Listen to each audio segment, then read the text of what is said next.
Balik na bayod kahan sa Cebu City Sports Center ang Sinulog Festival 2025. Gipahibaw ni Cebu City Acting Mayor Raymond Alvin Garcia nga ibalik sa Cebu City Sports Center ang Sinulog sa sunod tuig. Gani magsugod na ang kagamahanan sa dakbayan sa pagpangandam sunod buwan alang sa dakong kalihukan. Alang sa Acting Mayor nga haumura ang Cebu City Sports Center ang Sinulog tungod kay hanay ra kini ug ana sentros dakbayan nga daling maabot sa katawhan. Sumali Garcia nga sa una pa lang, wa siya makauyon nga sa South Road property kung SRP ipahigayon ang Sinulog sa nakalabayang duha ka tuig ubos ni suspended Mayor Mike Rama.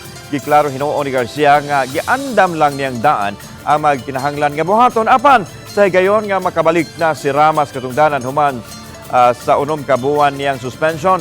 Mauna kini ang magbuot kung ibalik sa Cebu City Sports Center o baka sa SRP ang Sinulog 2025 venue.